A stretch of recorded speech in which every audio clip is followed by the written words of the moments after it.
Manalangin tayo. Bathala, salamat sa lahat ng iyong biyayang ipinagkaloob sa amin. Salamat sa langit, lupa, apoy at tubig. Salamat sa lahat ng iyong likha. Patnubayan mo kami, Bathala, na mamuhay ng payapa at patas. Patnubayan mo kami na maging bukas sa pagkatuto at maging handa sa pagtanggap ng aming mga pagkakamali at kahinaan upang nang sa gayon ay maitama namin ito at mapabuti pa ang paglilingkod sa sambayanan. Patnubayan po ninyo ang aming mga tagapagsalita na makapagbahagi sila sa amin ng mga makabulahang bagay. Dumaloy nawa sa kanila, Bathala, ang katalinuhan at kausayan mo upang maibahagi nila ito sa amin ng buong buo. Ang lahat ng ito, Bathala, ay dinadalangin namin sa iyo. Amen.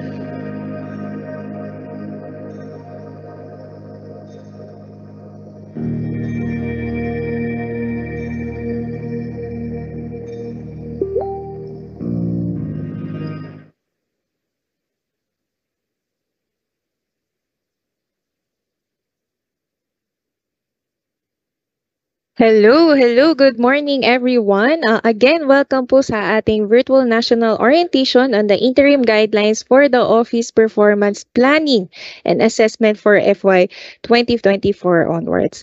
We are very happy po na kayo po ay naka-attend sa ating online orientation kahit na ito po ay virtual lamang, and may mga na-experience or na-encounter ang iba sa atin na difficulties in accessing the meeting link. So a friendly reminder po, gentle reminder. So kung mayroon po kayong kakilala at nahihirapan po sila na maka-access sa meeting link, pakisabihan po sila that they should use their DepEd email account. Okay, maraming salamat po.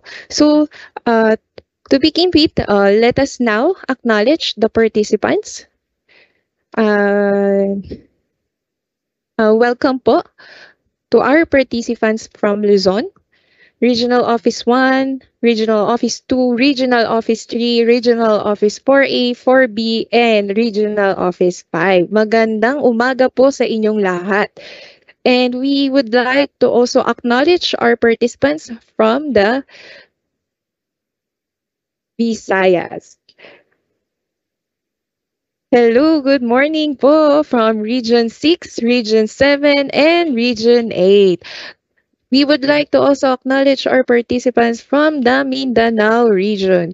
Good morning po from Region Office 9, 10, 11, Caraga, and we would like to also acknowledge the participants from NCR, Caraga, and CAR. Again, thank you for joining us today. So, to welcome us all in this online activity, let us all listen to Director Mario Bermudez, Director 3 of the BHROD. Magandang umaga po, Director Mar. Yes, good morning, Mikay. And before I am going to give my message, allow me to say good morning, everyone, Luzon, Visayas, and Mindanao. And of course, ang ating mga team dito sa Central Office, headed by our Undersecretary Willie Cabral. Good morning, Yusek. And of course, ang ating chief from the HRDD, Chief Cecil Anyayahan, and the rest. To all our participants, again, isang magandang umaga po sa ating lahat, and welcome to the virtual orientation on the revised Office Performance Planning and Assessment. We are delighted to have you all today. We have the strength of 8,700 ang ating strength ngayon ng umaga, and we are very happy that despite the busy schedule, you were with us today. The Department of Education Central Office, through the Human Resource and Organizational Development, or HROD, has issued a memorandum on the interim guidelines on the office performance and planning assessment for fiscal year 2024 onwards, including the revised OPCR form, last March 27, 2024. Ladies and gentlemen, the said issuance aims to ensure that our office plans, commitment, and performance account for the achievement and contribution of the different delivery units in all governance levels to the agency's organizational outcomes. Gusto po nating lahat na mas malinaw ang kanya-kanya nating taya patungo sa ikabubuti ng sektor ng edukasyon. Further, this interim guideline ensures the immediate integration and alignment of the agency's organizational outcomes, and in reflecting office contributions in achieving the strategic priorities set under the Matatag agenda as a direction in resolving basic education challenges. We want to start now, pending the finalization and issuance of the DepEd order and the revised RPMS guidelines, which the BHROD has been working on for quite a while. Later during the presentation, you may note the salient features of the revised OPCR form to include the following. Number one, the alignment of the office or the school commitments with the overall organizational outcomes and programs. And second is that streamlining commitments and targets as follows. Number one, commitment to organizational outcomes, innovating and intervening accomplishments, organizational effectiveness, leadership competencies, and the core behavioral competencies. This OPCR form shall be used throughout the one-year RPMS cycle, which covers the 4 phases, ladies and gentlemen. And starting this year, all heads of offices and chiefs of functional divisions, offices, units, and all governance levels shall use the OPCRF. Kasali na po kayo ng mga school heads natin na nasa mga paaralan, nasa field. And we are hoping that with this orientation, we wish to provide you the proper guidance and address possible areas of clarification. That's why we enjoin you to concentrate and listen to the discussions, to the topics to be presented by our resource persons. Of course, nangunguna dyan ang ating USEC, Willie Cabral, and our team from the HRDD. And we enjoin again your utmost cooperation and engagement to make the most out of this orientation. You may ask questions and clarifications from the resource person after the talk. And the Human Resource and Development, the Human Resource Development Division, or HRDD, as the program management team, will also provide assistance to you if necessary. Again, a warm welcome to you to this virtual orientation on the office performance planning and assessment. May this activity bring success and growth to our office and contribute to the overall goal of the Department of Education. Magandang umaga po sa ating lahat. God bless us all. Thank you so much, Director Mario. So now, before we move on to the discussions, we'll first have our group of opportunity, or group photo rather. So may we request everyone to kindly, since we are in the town hall feature, I am requesting everyone na lang po from the Luzon, Visayas, and Mindanao, or kung kayo ay nasa iisang conference room, or can you send us na lang po a selfie photo of yours attending this virtual national orientation. All right. So thank you so much po. To guide us on the flow of the orientation, let me share with you po the online the orientation program flow of this session. So we will actually nakapag-start na tayo na ating opening program from 8:30.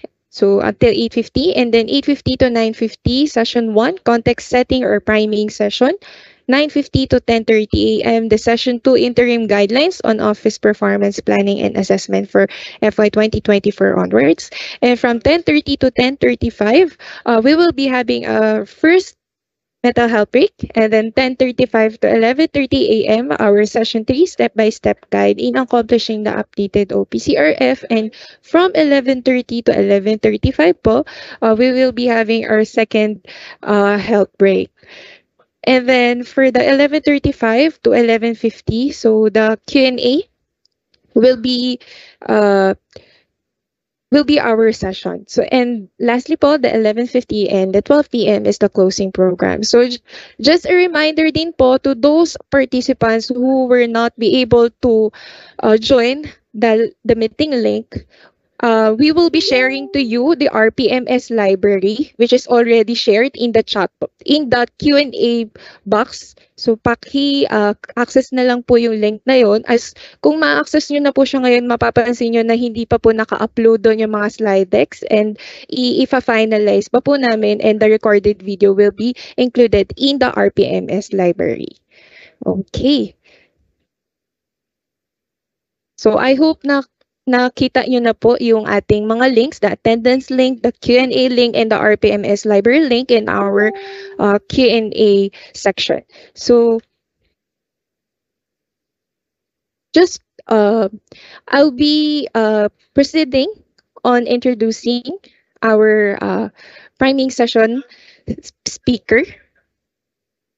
So we will now begin our first session po. And the first session is a priming session with the objective to provide context and rationale on this updated guidelines in office performance management in the Department of Education. So let us give our attention to the officer in charge of the Undersecretary for Human Resource and Organizational Development. Magandang umaga po, Yusek Wilfredo E. Cabral. Good morning. Thank you very much. Sa lahat po ng ating participants, thank you very much for attending this orientation. Before I share my screen and while the technical is preparing for it, let me just emphasize that for so long a time, we understand that the school play the major role. Schools plays the major role in achieving the organizational outcome. And we have been saying since time immemorial that the quality of education is best fought and won inside the classroom. So the locus of intervention, the locus of effective operation and administration reside within the schools. And our initiative of coming up with a seemingly drastic approach to ensure that performance management in the achievement of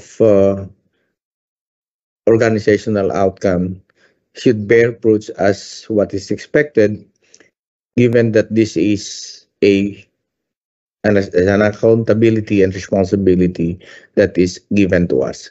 So let me start by discussing first what the orientation is all about. I will provide an overall impression on what are we doing, and consequently all the deep diving and detailed discussion of all of this will follow suit, hoping that you remain attentive, and at the same time, while you have probably some clarifications, you are being encouraged to submit that to us, either critical or constructive, so that we can make this initiative really significant for all of us. So this morning, as we start this orientation, I would like to discuss the overview of the interim guidelines on the preparation, submission, evaluation, and approval of the OPCRF. And this is a mechanism that we have been doing for quite a while, and we would like to ensure that the responsiveness of this document is not just a mere burden or a compliance on our side, but a significant document as well for us to review, revisit, and make an honest assessment whether we're moving forward for continuous improvement. So on the next slide, let me present to you the objectives of this orientation. Precisely, we would like to review the agency's organizational outcome, what uh, what is our take on that, and how can we possibly ensure that this organizational outcome is really achieved. What is the or what are the roles of the distinct and significant roles of the division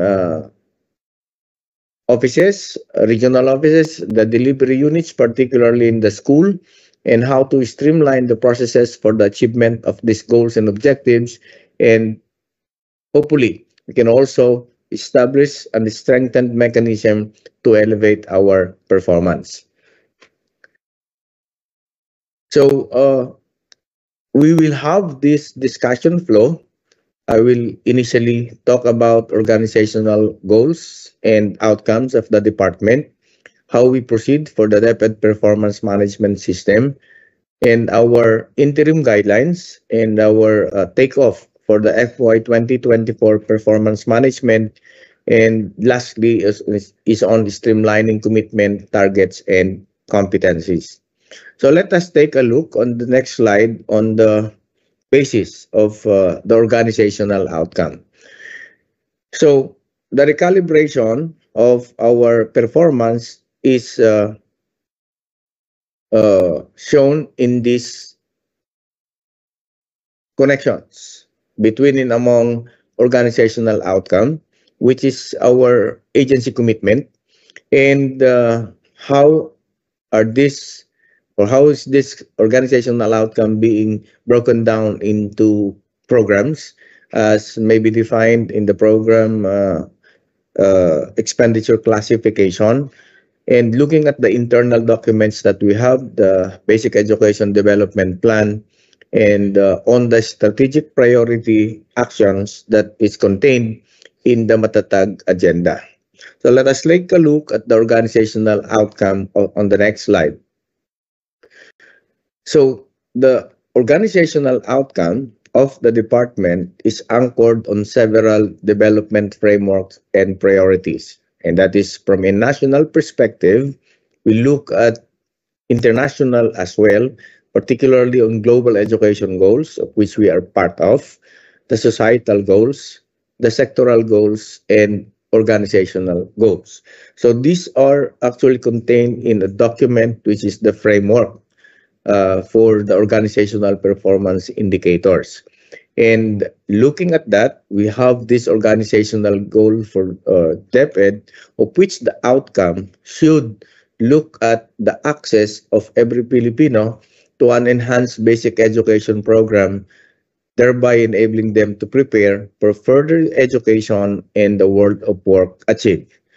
So this is a very tall order, seemingly huge. But if we're going to look at the way in which this organizational outcome can be achieved through the program expenditure classification as detailed on the next slide, can look at the Prexi in terms of 5 programs that cuts across all of the operations and mandate of the Department of Education. So we look at Education Policy Development Program, the Basic Education Inputs Program, the Inclusive Education Program, Education Human Resource Development Program, Support to Schools and Learners Program. So what is being done at the central, at the region, and the division should be down to policy that can be implemented down the school and ensure that critical inputs to basic education are also felt in the school, and that we cater to all types of learners that we have for purposes of defining what inclusivity is and ensure that our teaching, non-teaching personnel are provided the needed professional learning and development programs under the Education Human Resource Development and other support to schools and learners program. So this program expenditure classification defines the outcome and the output indicators, and all of this are implemented moving forward, and we use or centers around the principles of fiscal discipline, allocative efficiency, and operational efficiency. The fiscal discipline, as I may point out, is that it is a principle that we say that we are utilizing our fiscal resources on the intent of what is really needed.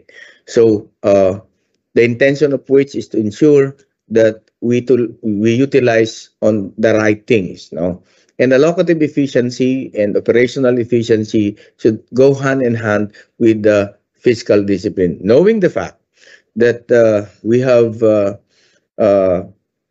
limited budget, and we are given within the limits of fiscal discipline, we need to ensure that these principles are upheld in all our daily operations.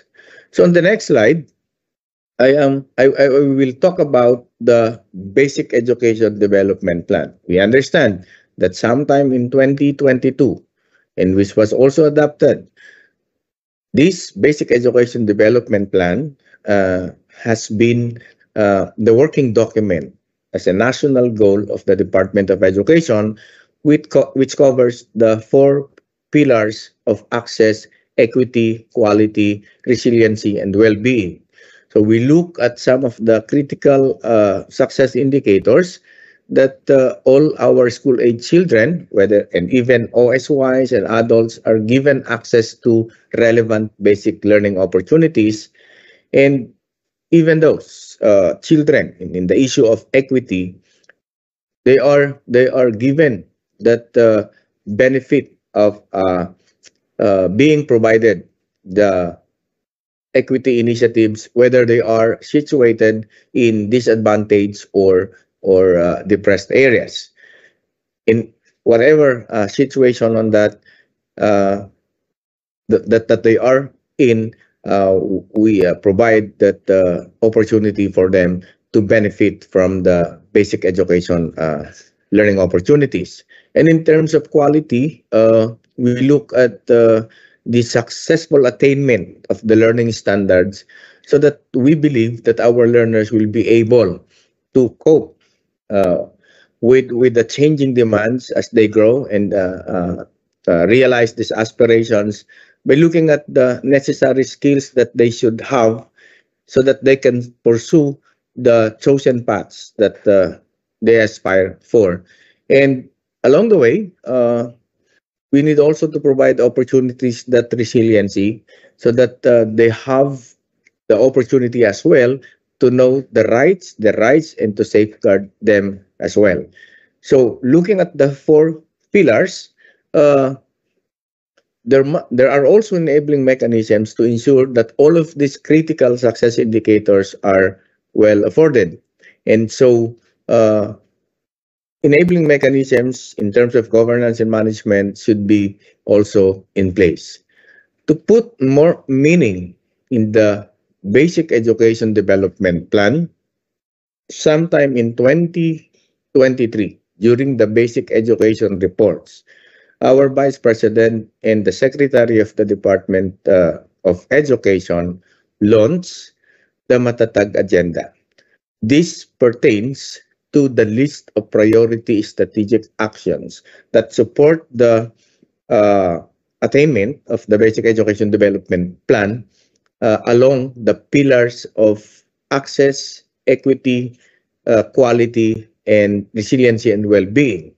And it is a very concrete uh, uh, declaration of how are we going to deal with by making the curriculum relevant to our learners, by taking steps to accelerate the delivery of basic education, to take good care of our learners, and to provide support to our teachers. So along this line, we use all of these documents in the issuance of the interim guidelines, so that we know that we are guided along the way to ensure that we are towards the same direction. All of the delivery units, starting from the schools up to the central office, and that the interfacing and the connection really happens and is fluid.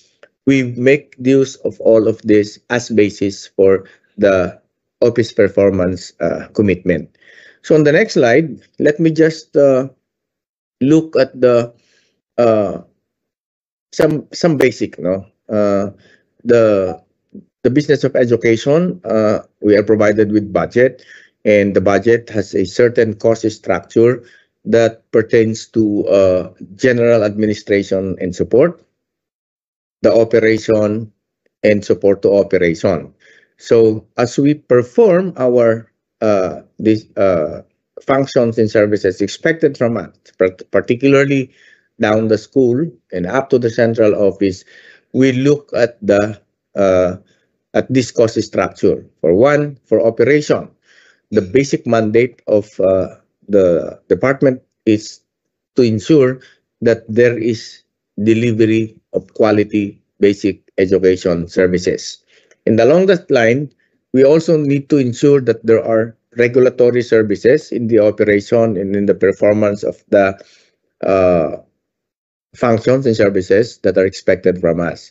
And in order to support that mandate, there is general management and supervision, the legislative liaison services, the human resource development, the financial and administrative services. And in order to support that for decision making and to ensure that our programs, our initiatives are actually gearing towards addressing emerging and continuing issues of quality basic education, the planning and policy formulation, the program monitoring and evaluation, public information, programs, research and development, the statistical services, information systems development are in place to support the operation. And on the next slide, we also look at the governance and enabling mechanisms, and that the functions of services that we're talking about in relation to the quality management system we have been pursuing for quite a while may refer to the core functions and services, the management functions, and the support function. So all of this should be happening, all of this should be well integrated, and this must be robust in all of the delivery units. So the governance enabling mechanisms also capture in the next slide within the theme of that cost of operation. So the governance and enabling mechanisms in terms of how we regulate our services, how we regulate our schools, how we ensure that the delivery of education services fall within the parameters of quality and excellence, and how do we support its normal day-to-day operations in terms of general administration and support, and what policies have been formulated, and how are these being implemented to ensure that the support to operation is also vibrant and seamless. So let me go to the reason why we have to issue an interim guidelines for the performance. So let us look at DepEd performance management system on the next slide.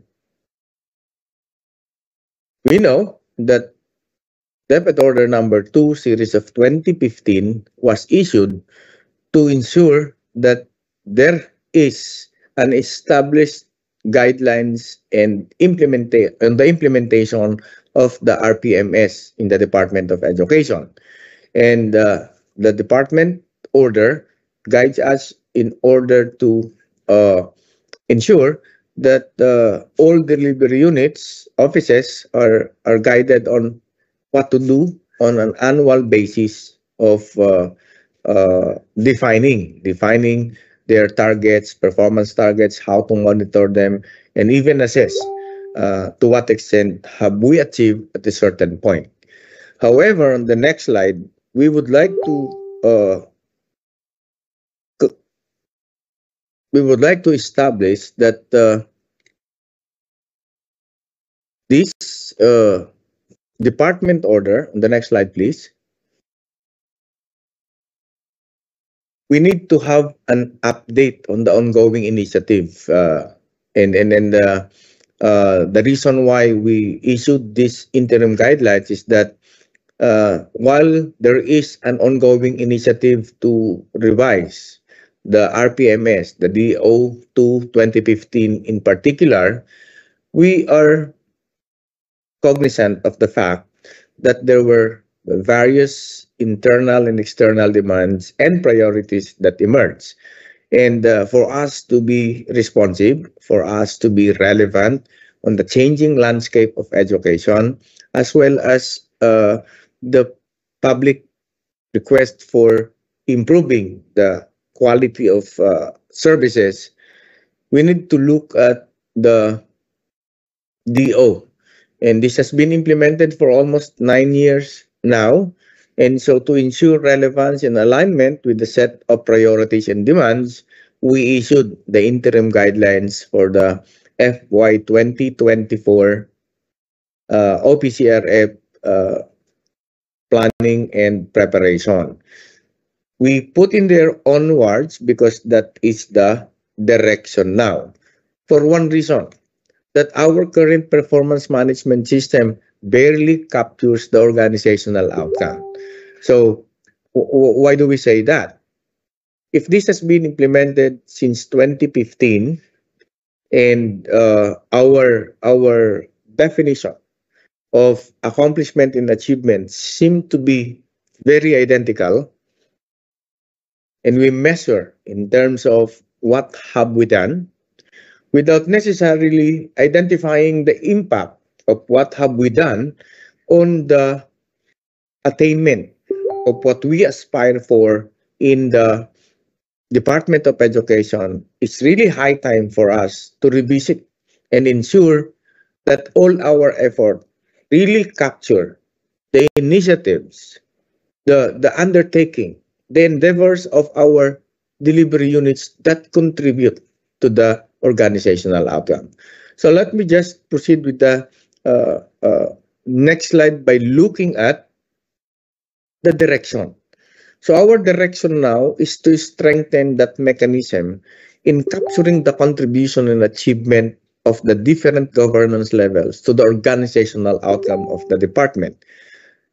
Please note, and I highlight contribution and achievement. It's not just making sure that there are activities being conducted. We need to look at how those activities, those PAPs, programs, activities, and projects are implemented may have impact on the attainment of the organizational outcome by ensuring that schools in one direction, division offices, regional offices are actually in the alignment and in pursuit of the achievement of the organizational outcome. So that is where we are coming from, and we are actually getting the support of our schools and all delivery units to make it happen. Next slide, please. So how are we going to deal with the 2024 performance management? Okay, so the FY 2024, I'm sorry, that's calendar year. The 2024 OPCRF shall have the following features. One, it has the element of our commitment to organizational outcomes. We will also capture the innovating and intervening accomplishments. We need also to identify how effective the organization is by looking at parameters within which we can identify whether there is an existing organizational effectiveness defined by each of the parameters to which we are being measured. Sometimes, and I need to be very honest on this, we are reporting something which we consider as an accomplishment, but probably not necessarily contributing. And this could be identified as nice to have rather than must have. We also need to look at the leadership competencies and the core behavioral competencies. The last two, the leadership competencies and core behavioral competencies, pertains to the individual head of the office or the delivery units, just to ensure that we make a substantial contribution as an individual in making progress in our respective areas of jurisdiction. Knowing the fact that as contained in the current guideline, the OPCRF of the head of office is actually the IPCRF of that individual. So we try to merge that by looking at the office outcomes and the individual outcomes. So let me try to dissect each of the components of the salient features of the OPCRF. Let us look at the commitment to organizational outcomes. Excuse me. So, in terms of office performance measure, which is contained in Part 1A of the OPCRF, this is about 60% as a measure, and it shall capture the office commitments, our performance and accomplishments based on its mandates and key result areas, the contributions of the office directly targeting the organizational outcomes as may be indicated in the General Appropriations Act, the GAA, programs, sub-programs, in terms of the PREXI, the Basic Education Development Plan pillars, and the Matatag Agenda. Why is it that we consider that? So, to provide certain liberty and flexibility based on the nature of the delivery units to ensure that there is still alignment along these documents that we have.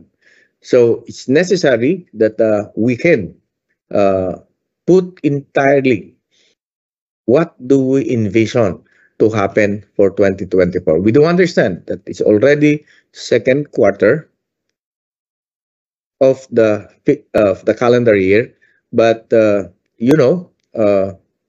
we would like to somehow even so much later that we do the tweaking right now so that by 2025, when we are able to come up with the revised guidelines on the RPMS, everybody has already a feel of how to do it and ensure whether there is some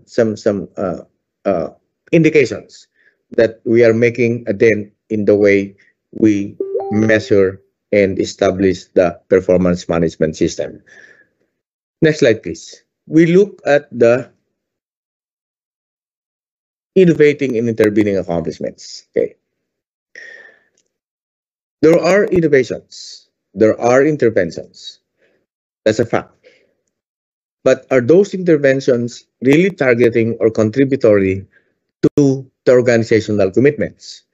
So, in that effect, that account for 20% in the office performance measure, the innovating and intervening accomplishments should capture the outputs, the outcomes of the office that are enabling, supportive, and or contributory to the achievement of the organizational commitments. Say, for example, if our target is to ensure that there are about 70 or 60% of our learners achieving mastery of a certain competency and in a certain key stage, then there must be some innovations on the way we do things. So we're shifting to a certain point where we say that this is a kind of intervention that we need to make a mark of improvement. Okay, and that captures under the quality aspect, and that also captures the uh, indicators, outcome indicators, and output indicators as discussed in the GAA. So all of this should be enabling. You can even look at the process improvement that contributes to the KRA of the office. And of course, those process improvement should include addressing the targets na maaaring hindi natin, we were not able to achieve in the previous fiscal year. On the next slide, we can look at our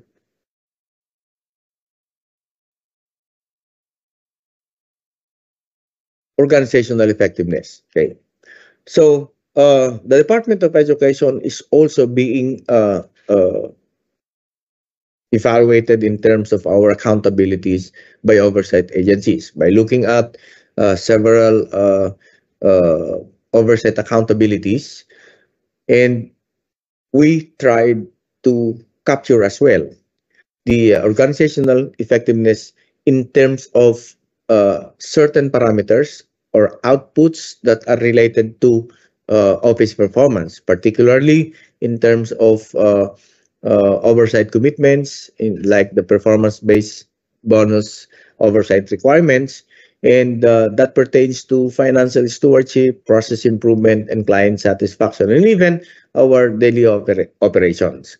So we tried to capture that as well in our OPCRF, so that at the end of the rating period, we might have a single document that capture the overall or the annual accomplishment, and looking at areas that need improvement, looking at areas that we can really review, sort of providing an in-depth analysis why it has been happening.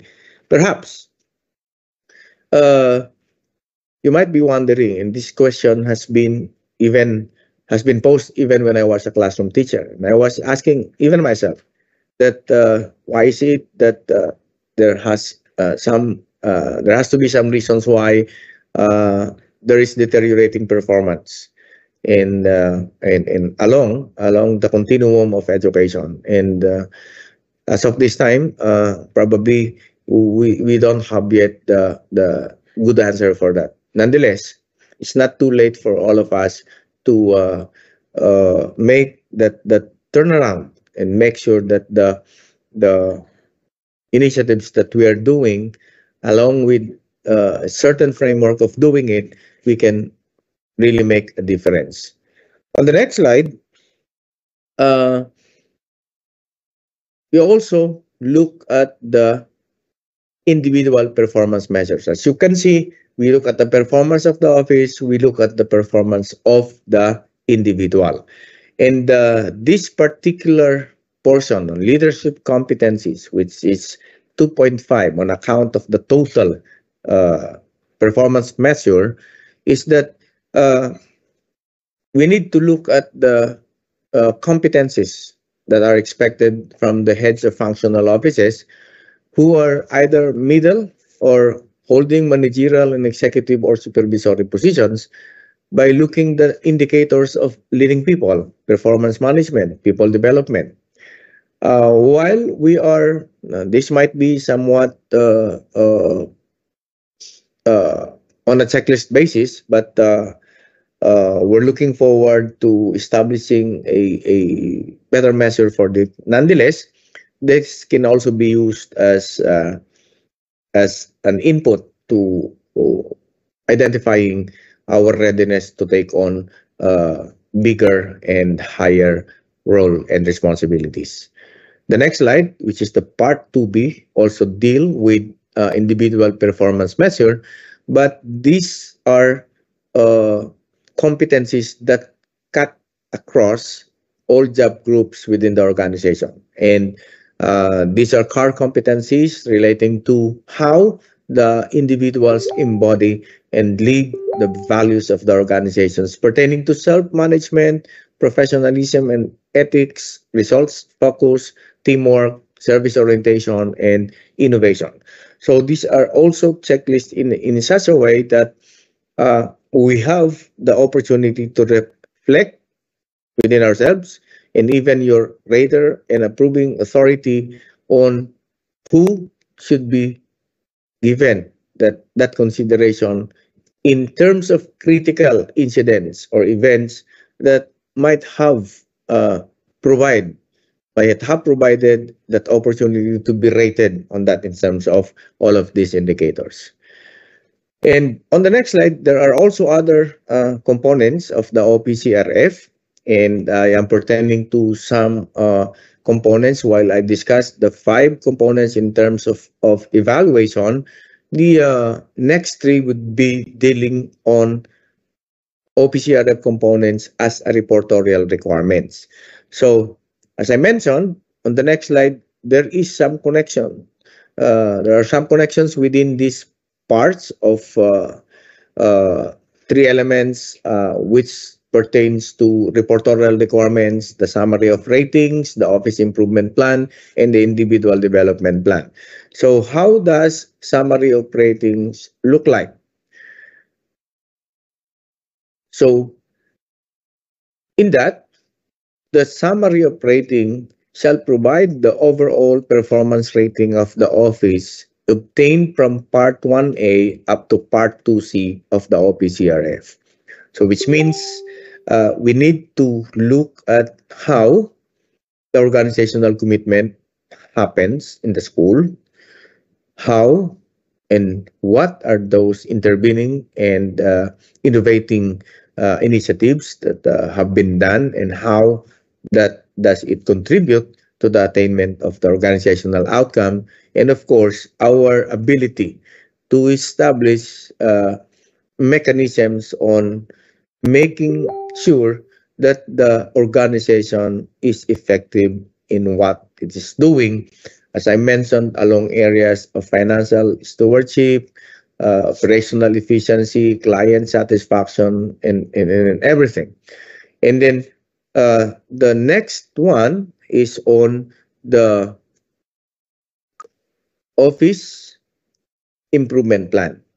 Why do we need to do this? Because as embodied as well in our quest for a national quality management system, of which we're trying to cascade everything on a phased approach from the CO, RO, and SDO, we're also looking at how schools should be able to capture and document its own improvement process.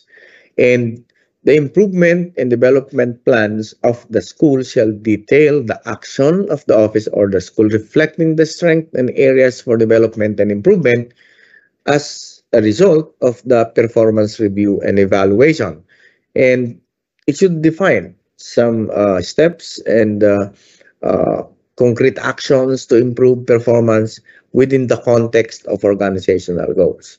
So, like for instance, if the school is perennially getting a very low performance in terms of one areas of operation, that could be something that they can really look up to.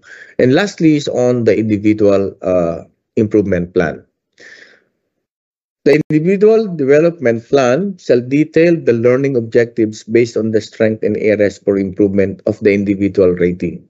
At ito po ang magiging basehan natin ng mga initiatives for the design and implementation of interventions for personal and professional growth of the ratees. So, in effect, we're trying to veer away from the usual practice of sending out links, asking people down the line what are the common interventions that we can somehow develop and make accessible for them. But the document itself will tell that these are the L&D interventions that should be provided to schools on the basis of that performance. So I think to sum it up, we'd like to streamline our commitments and targets so that knowing that all of that components, we look at how. So how it's going to be. Una, what the central office will be doing at the start of any fiscal year, and upon approval of all the the initiatives and PAPs, we will cascade the organizational outcomes based on the Prexy, and we will provide that opportunity for the delivery units within the Matatag framework on how this organizational outcome can be achieved. As we cascade it down in terms of several statistics, several programs, outcome indicators, then moving up and going back to the CO so that there is some sort of connection, is that we would like to establish the contribution of the organizational outcomes of the delivery units from CO, RO, SDO, and schools. So there is a sort of interfacing, sort of connection. So the accountability and responsibility has been shared among offices and among individuals as well, so that the accountability as defined in the accountability authority and responsibility are well defined.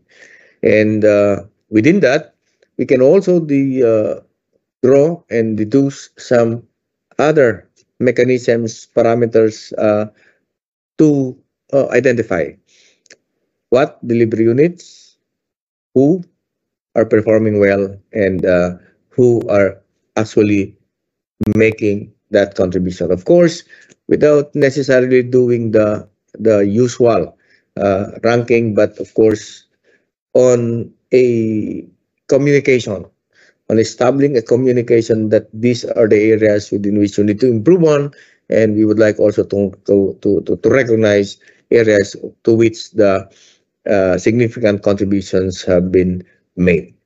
So how are we going to do that? On the next slide, I'd like to present to you the phases, the task and activity. This will be discussed in full detail later. So let me skip that area, but move on to the accountability matrix. So in the alignment of the organizational performance with the organizational outcomes, we look at the organizational outcome based on the GAAT FY 2024 along this Prexy, and some of the initiatives that are introduced based on the Matatag agenda. But we look at the outcome indicators of, like for instance, the percentage of public schools meeting the standard ratio for teachers. So there are certain offices and at different layers of governance which are accountable for such by of course looking at the OER's HROD, the BHROD, SED in particular, the regional office in terms of the administrative division personnel, and the schools division offices in terms of SGOD and in the admin personnel. So we are trying to come up with that accountability matrix so that we know who is responsible for what, and even identifying to which a certain process ends and when that process starts, which means we are also trying to establish the fact that the seamless connection and interfacing between and among people and each office is concerned should be seamless and really fluid. On the next slide, we have also to look at the detailed discussion on that. I mentioned about organizational outcome, and I mentioned about Prexy, and as we said, there are certain outcome and output indicators. These accountability matrix are even well defined, and there are indicators that are not actually reflected for one reason. In the context of how do we operate as an agency, we know that the central office is tasked to do the policies, the policy formulation, the standard setting, the direction setting. The regional office is in terms of standard adjustment, support to policy implementation, support to other delivery units.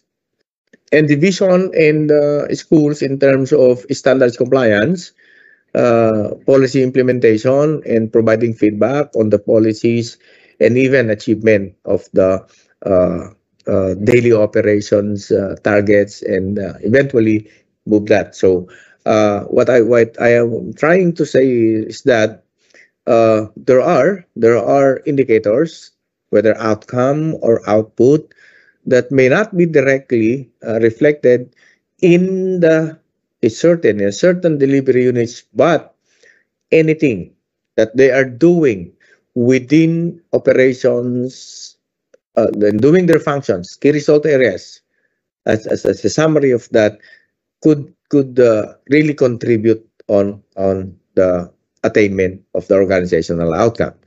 So in a more detailed, using numbers and the statistics, and in terms of performance targets, like for instance, we look at here on the policy development under Basic Education Research Fund.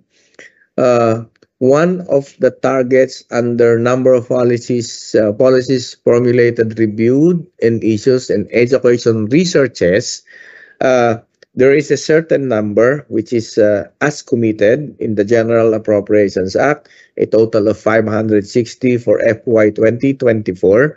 This 560 is distributed across several regions, and each of them shall have 35. And chances are there will be out of the 35, say for instance in Region 1, one of the researchers can be coming from your schools. And we would like to ensure that all of those initiatives, in particular, support the outcome indicator that completed education researches are used for policy development. And of course, as a result, there must be some sort of client satisfaction in terms of satisfactory feedback on the issued policies. So this is just a classic example on how the schools can really contribute on that. But you can focus really more on what are the deliverables that are concrete and really tied up with the operations of the school. Next slide, please.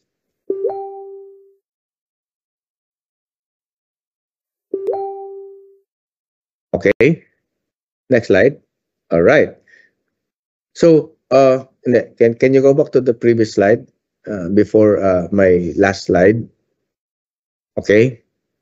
So I mentioned about that just to mention, just to make sure that you are adept and you do understand your processes that are happening in your school within the sphere of your authority, responsibility, and accountability within the areas of school-based management, because as I mentioned earlier and on that particular slide, your OPCRF is not in terms of timeline, is in terms of a school calendar. So your commitment should start at the beginning of the school year and shall be measured in terms of the end of school year. So which means that schools shall follow the school calendar in the preparation of the OPCRF. So in our case, since there has been already a memorandum saying that the start of classes shall be July of 29 of 2024, then we're looking at May at the end of the school year. So which means that the preparation of the OPCRF is on a yearly basis, school calendar as the reference, and that is subjected to the issuance of the department order pertaining to school calendar.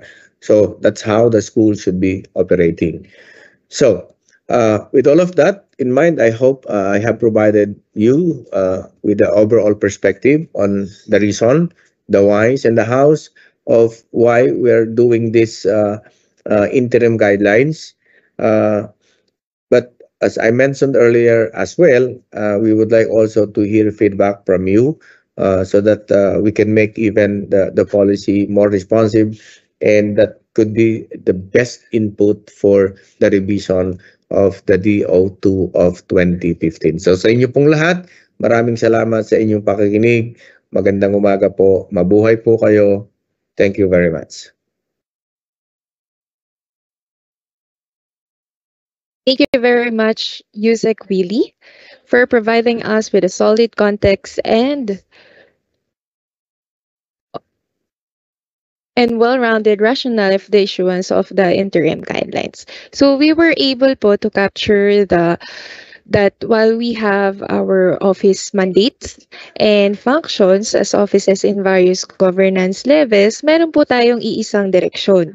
At lahat na ating contribution or efforts ay patungo sa iisang direksyon na kung saan ito ay ang achievement ng DepEd's organizational outcomes. Muli, maraming salamat po, Yusek Willie.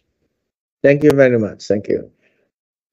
Moving on, the next session is deep diving into the interim guidelines on the office performance planning and assessment for FY 2024 onward. So, I hope nabasa po natin yung ating DM or route na 2024-0586 at we are hoping po na meron na po kayong kaunting idea. So now to discuss in detail this interim guidelines, may we call on Project Development Officer of the BHROD HRDD, Ma'am Ruby Chanda J. Crisostomo. Magandang umaga po, Ma'am Ruby. Ma'am Chanda.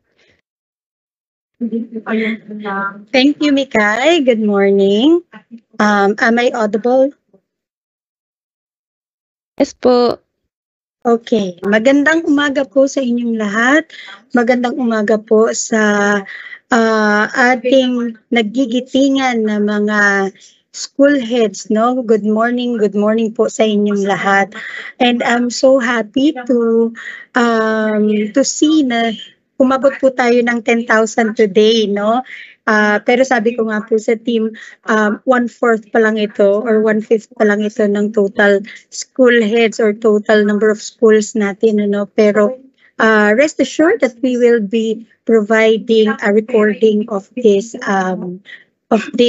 orientation so that your fellow school heads may also be able to watch, and learn from this orientation. I'd like to take this opportunity also to thank Yusek Willie for providing a very comprehensive priming session for the interim guidelines on the office performance management and assessment, no? So hindi na po ako mahihirapan masyado dito sa aking session. So maraming salamat po ulit, Yusek, no? And for my presentation, I will be discussing, sabi nga po ni Mikay, the details of the interim guidelines on the office performance planning and assessment for 2024 onwards. This is being issued as a strand memo number DM OUHROD 2024-0586. And in that interim guidelines, meron tayong cover and meron tayong Annex A. Annex A is a lengthy document that discusses the guidelines from performance planning down to performance individual development planning, and rewarding. And Annex B of that guidelines already give you the prescribed OPCRF or the form itself, the template of the OPCRF that we will be using starting this 2024. So I hope po na nabasa nyo na yung interim guidelines, ito pong issuance na ito. We have uploaded the same in the RPMS library along with the other attachments which we will run through in this session. So let me start again with the next slide. Ito po, no, the DepEd organizational goals and outcomes. So, siguro naman po at this point, no, medyo na-instill na sa atin that the basic intention or the primary intention of the issuance of these interim guidelines is primarily to have a clearer and a more explicit attribution or a clear attribution of our performance commitments, targets, and accomplishments that will contribute, no, to the attainment of our organizational goals and outcomes as embedded or as encapsulated in the General Appropriations Act, in the Basic Education Development Plan, no, as discussed by Yusek kanina, and in the Matatag priority. So hindi po ba mas masarap, no, magtrabaho if we know that we are contributing to the overall attainment of all of these org outcomes that we have identified. Sige po, next slide. Now, in this interim guidelines, the goal really is to strengthen the mechanism in capturing the contribution of the different governance levels from central office down to our schools in the achievement of the organizational outcomes. Yesterday po, we're already done with the orientation with the central offices, bureau services, and functional divisions. We're done na rin po kami with the regional office and division office. And syempre po, last but definitely not the least, sabi nga po ni Yusek, ang totoong laban po ng edukasyon ay nasa school. Kaya po hinuli talaga natin ang schools na nakapag-practice kami kahapon in this presentation.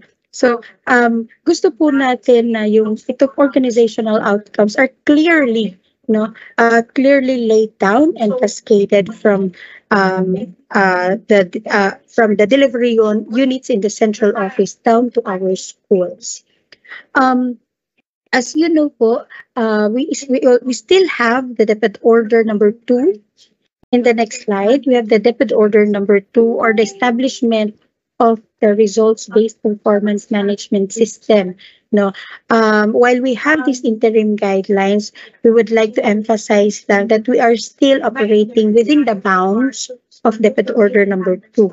So doon po sa DepEd Order, nandoon pa rin po, no, na ang ating performance cycle covers 1 year, no, as compared to other agencies. They may have quarterly or semestral performance cycle, pero tayo po, we retain the 1 year, no, performance cycle as indicated in DepEd Order number 2. We also retain the 4 phases of the RPMS, because ito naman po talaga ang this is what is mandated by the Civil Service Commission. So in the 4 phases, we still undergo the performance planning and commitment, the performance monitoring and coaching, the performance review and evaluation, and the performance rewarding and development planning. So we still operate within these bounds, no, or within the 4 phases of the RPMS. We just needed to do some changes in the form and in some of our processes, so that we would be able to not only capture, ito pong naka-flash in the next slide, not only capture the developments that have emerged throughout the years since 2015, but also to improve to improve the cascading of the organizational outcomes. As what Yusek really said earlier, the existing template barely capture what we ought to deliver, no, in attaining the organizational outcomes. So I mentioned kanina that we have various developments and priorities that have emerged in 2015, and all of these, no, in this 5 bullets, hindi po ito captured in our DepEd Order number 2. That is the reason why we are revisiting this DepEd Order since the pandemic time. No, gusto natin siyang i-revise so that it will be aligned with the rationalization plan. No, we have done our RAT plan after the issuance of these guidelines. We've already there are changes already in the implementation of the performance-based bonus since 2015, and we haven't really embedded or integrated this in our DepEd Order number 2. We've already adopted the professional standards for teachers, for school heads, and for supervisors. And hindi pa po ito integrated in the DepEd Order. This is one big initiative that we want to integrate in our DepEd Order number 2. And of course, we have different priorities every time we change an administration. Ngayon po, we have the Matatag agenda, and every time an administration changes, pwedeng magkaroon ng iba't ibang priorities, ang ating administration, and so that we want our guidelines to be flexible enough so that we can navigate through these changes and so that we can stand with time. Okay. In the next slide, this is just a screenshot of our issuance and the the prescribed form, the new OPCRF for that will be used starting this school year. But before I dive in to the details of the interim guidelines, we would like lang po to answer basic questions. Number one, ano ba ang scope nitong interim guidelines? Ang scope po nito ay mula central office hanggang schools. So gagamitin po ito lahat ng opisina sa central office, regional office, division offices, and schools. And it will be effective starting this 2024. So that would mean that DepEd offices in the central office, regional office, and division offices will be using this in capturing their performance from January of this year and up to December of this calendar year. Mas swerte po tayo sa school because yung school po hindi pa nag-uumpisa ang inyong performance cycle. You will start using these guidelines starting this upcoming school year 2024 to 2025. So basically po, mayroon pa tayong time para pag-aralan itong interim guidelines and to have to really look into the elements and how we can craft specific objectives and performance indicators before the start of the upcoming school year. Okay, next is sino-sino po? Sino-sino yung gagamit nitong OPCR4?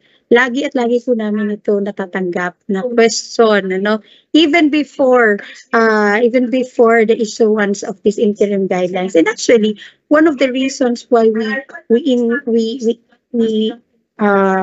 issued this interim guidelines is to provide clarity talaga kung sino-sino yung dapat gumagamit ng OPCR at sino-sino ang dapat gumagamit ng IPCR. So at the central office, of course, our undersecretaries, assistant secretaries, bureau and service directors shall use the OPCR. Aside from their CESPES, of course, they will use their OPCRF. At the regional office, of course, our regional directors, ARD, and chiefs of the functional divisions. Ganun din po sa division office, schools division superintendent, ASDS, and the chief of CID and SGOD should use our OPCRF. So ibig sabihin po, ang user of our OPCRF should our third level officials up to chief level.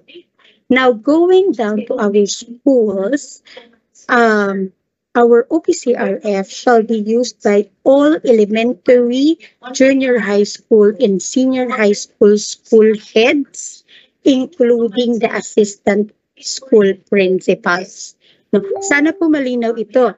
When we say school heads, no, it includes full-fledged principals. It includes head teachers who are handling elementary schools, who are acting as school heads in elementary schools. And it also includes teacher in charge or OICs that serve as school head in specific schools. So dapat lang po merong official designation that would say that you are officially designated as school head in a particular school. So sana po malinaw po yan, ano? Lahat ng public elementary and secondary school heads, including assistant school principals, should use the OPCRF. Now, ang tanong, Ms. Chanda, ang head teacher po ba sa secondary who are serving as department head, ay gagamit po ba ng OPCRF? Again po, wala pong office of the department head. So hindi po OPCRF ang kanilang gagamitin. IPCRF pa rin po ang head teachers handling departments or subject groups in the secondary. Head teachers lang po who are serving as school heads in elementary schools ay gagamit po ng OPCRF. Okay? Sige po. Next slide, please. Okay. Ito po yung ating existing performance cycle for as also indicated in DepEd Order number 2. So for non-school-based personnel, ika-clarify ko po, no, non-school-based, meaning wala po sa school, will follow the calendar year. So they will start their performance planning and commitment phase 1 in either December or January, no? December of the previous year or January of the current year. Then they will go through the phase 2, and their phase 3 mid-year will be in July, and their final year-end assessment will be in December, no? And of course, the phase 4 will also be in December. Now, school-based personnel, when we say school-based personnel, regardless whether teaching or non-teaching, all of them, no, at the school, teaching and non-teaching, shall follow the school year or the school calendar based on the official DepEd order or DepEd issuance on the school calendar. So isa po ito sa binago natin, ano, medyo tinweak natin from the DepEd order number 2. Sa DepEd order number 2 po kasi, hindi po ako nagkakamali, yung performance cycle at the school level starts in May and in I think April, no? However, malala niyo po, during the pandemic, we have deviated from the usual school calendar, which starts in June, no, and ends in March. That is the reason why in these interim guidelines, we provided some sort of flexibility in the performance cycle of schools that is subject to the official issuance of the school calendar. So in these guidelines, we will see, no, that for school-based personnel, ang inyo pong phase 1 for performance planning and commitment will now start 1 month prior to the opening of classes. Kung yun po, ang opening of classes ay ang opening of classes ay July 29,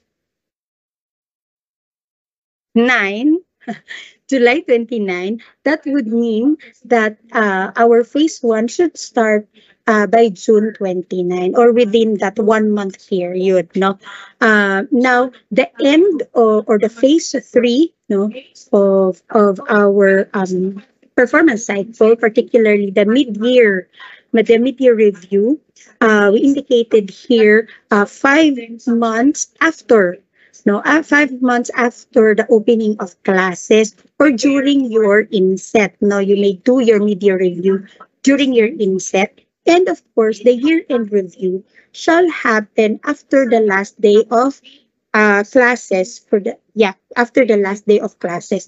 Hindi na po kami dito naging very particular on when you will be doing the performance review and evaluation, as well as the uh, uh, individual development planning or school improvement planning, because we know that we have another issuance for another policy on the 30-day mandatory vacation for our teachers. So um, you may use um,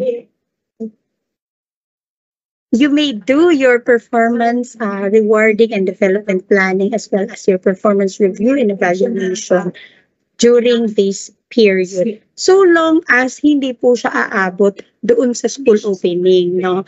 Yun yung performance review and evaluation. Okay, next slide, please.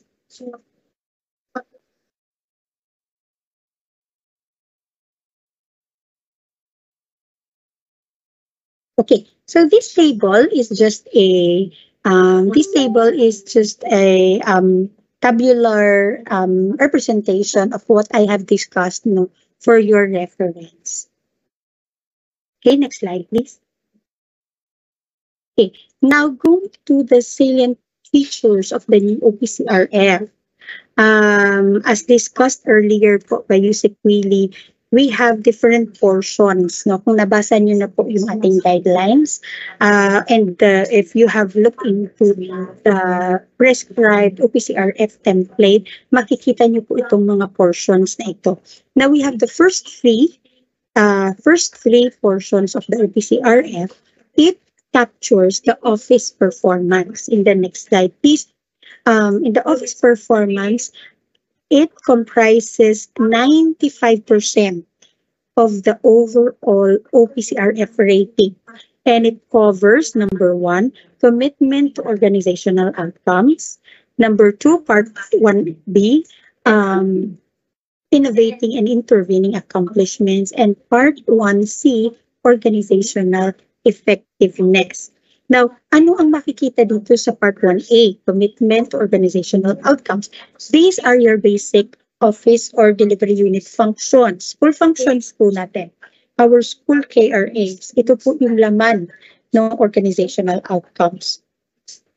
But what we want to highlight in this portion is that there should be a very clear attribution to their direct or indirect contribution to the organizational outcomes, outputs indicated in the GAA, BEDP, or the matatag priorities. No. Later on, I will discuss further on how we will craft how will we accomplish part 1 of our OPCR.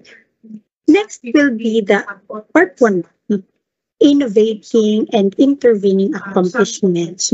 In this portion, we want to capture naman the office or the delivery unit or the school's outputs and outcomes that are enabling, supportive, or contributory to the achievement of the organizational commitments or school KRAs as indicated in part 1A. So halimbawa po, ang ating school KRA, for example, is on learning delivery. Meron bang learning delivery? Or learning environment, no?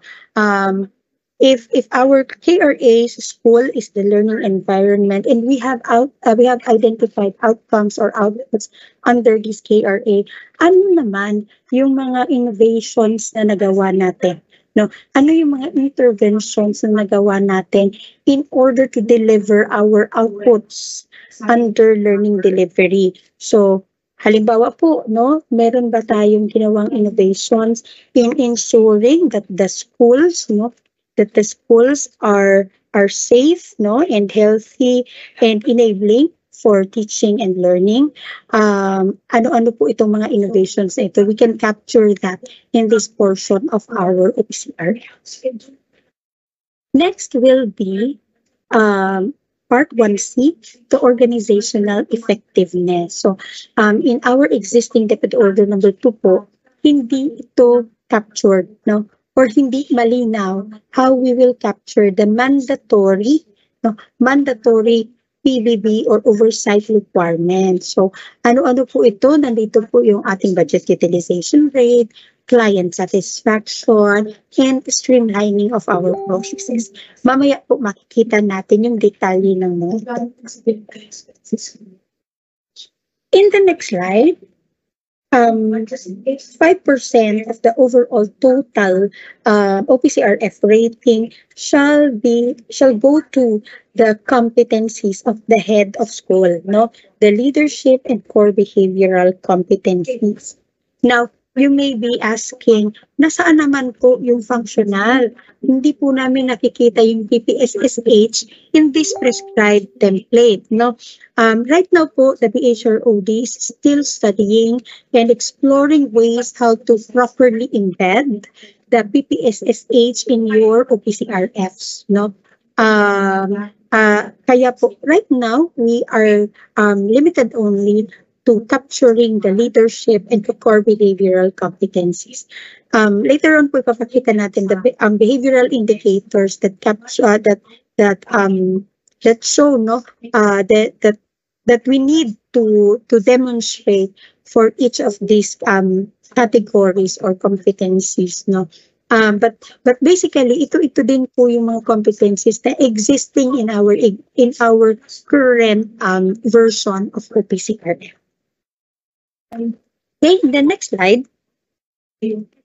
Ayan. So, basically po, by having all these salient features of the new OPCRF, we want to emphasize the top-down approach of cascading the organizational outcomes and laying them down into the office or school's OPCRF, and at the same time, the bottom-up approach of capturing the contributions or the accomplishments of the delivery units from central office down to the schools as a contribution to the attainment of the organizational outcomes. So I hope that this endeavor, no, or these changes that we have made in the OPCRF would really be able to do this. No, that our intention really is to align with the organizational performance or organizational outcomes. Okay, so some of these have been discussed already by Yusek Willie and Lunas. So paano naman po namin masasabi? Sa ano pong dokumento ang magsasabi kung ano-ano po doon sa GAA targets or ano-ano po doon sa BEDP pillars or sa matatag priorities yung meron akong taya or meron akong contribution. We are developing this accountability matrix, no? And we will be uploading this in the RPMS library. Basically, inisa-isa po natin yung mga GAA indicators or org outcomes in the GAA, no? GAA sub-programs. We have 5 sub-programs presented earlier by Yusek Willie, and under each sub-program, we have specific organizational outcomes, organizational indicators, or outcome indicators, each one of which have corresponding accountable offices or units or delivery units. So, for example, percentage of completed education researches used for policy development. Sa central office, we have an office dedicated for that. No? So they are the primary accountable office in coordination with all the other offices in the central office who are performing policy development function. In the regional office, meron din silang policy planning and research division. Ang trabaho naman po nila is to contextualize the national policy that is aligned with the context of the region, capturing the context of the region. Ganun din po sa ating division offices. Okay. So, ito po yung ating mga GAA indicators. Meron po tayo, karamihan po, or ang ilan po dito sa mga outcome indicator, no, ay ang mga accountable office ay either up to the central office lang or up to the regional office lang or up to the division office lang. Halimbawa po, procurement of learning resources. No, procurement and delivery of learning resources in the science and math. No, pwede ba natin, ayan, pwede natin makita. Number of equipment procured for distribution. That is one outcome indicator, no, that is required by the GAA. In the central office, we have the Bureau of Learning Resources, or in Cebu, no, that is dedicated to do this. At the division, at the regional office, the CLMD is mandated to mandated to do functions ensuring equitable distribution of the science and math resources. And the same as in the division office, we have the CID. Tama ba po? Pwede pong palipat dito sa ating kanan. Is it the CID who is in, CID, Learning Resource Management Section, who's in charge of the distribution of these learning resources. Now, ma'am, paano kung naman po, kung kami po ay recipient lang? Recipient lang po kami nitong specific outcome indicator na po. Anong ilalagay namin sa aming officer? Now, yun po ay magandang tanong, no? Kapag po ang isang delivery unit ay hindi naman directly or beneficiary po siya of the indicator, you don't need to capture this in your OPCRF. Ang i-capture lang po natin sa ating OPCRF are those organizational outcomes that you are directly or indirectly contributing to. No? In addition to that, of course, the main content of your OPCRF is really your core, no? Doon tayo mag-operate sa core KRAs natin, sa core delivery unit function natin. And under each, doon po natin i-identify kung saan applicable or appropriate na ipasok itong mga organizational outcomes nito. Mamaya po magbibigay kami ng example on how we try to properly cascade these organizational outcomes or outputs from the central office down to our schools. No? So ibig ko sabihin, hindi po lahat ay merong taya yung ating school. So pipiliin po natin yan. Okay, next slide please. Okay, so magkakaroon naman po kayo ng kopya nitong accountability matrix na ito.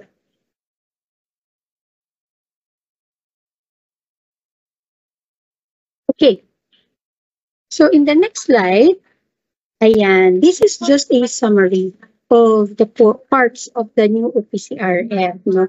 Mamaya po, after our health break, we will be discussing the details of each one of these portions.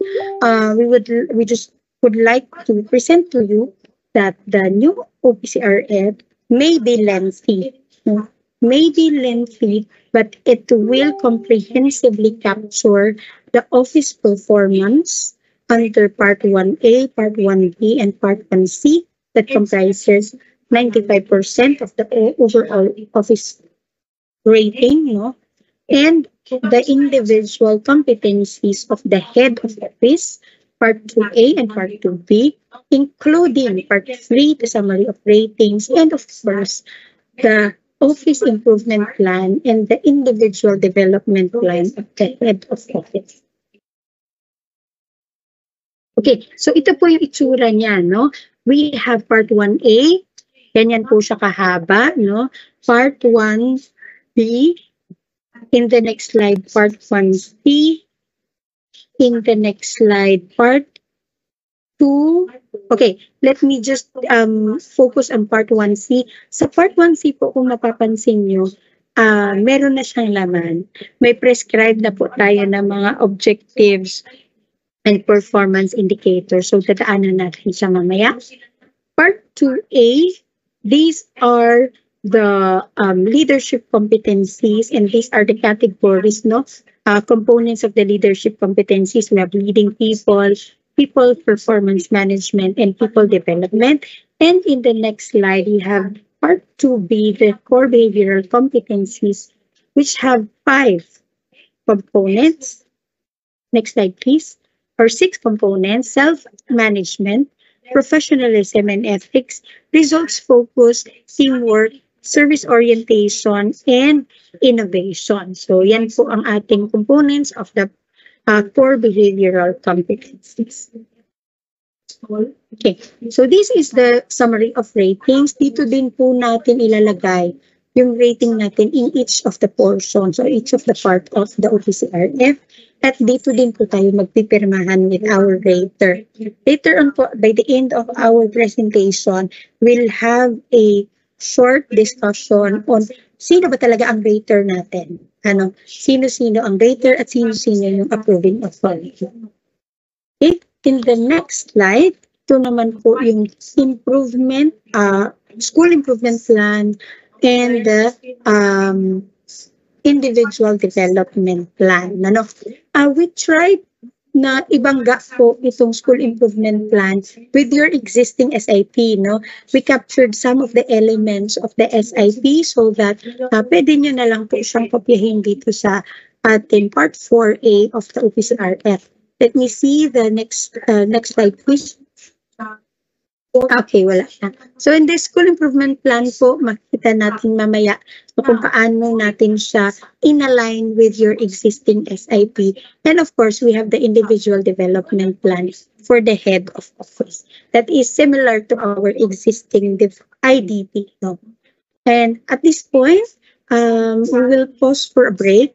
We would like to get your insights, reflections, realizations on what has been presented so far, and we encourage you to give your feedback or insights, even questions. Sabi nga po ni Yusek, mapa-constructive yan or critical, please let us know in the Q&A link. Nandito po yung Q&A link natin sa Q&A section, so you may want to send in your questions, and our team are answering, providing responses to each of your questions. So I think we are ready for our first health break. I'll turn you over to Mikay. Thank you.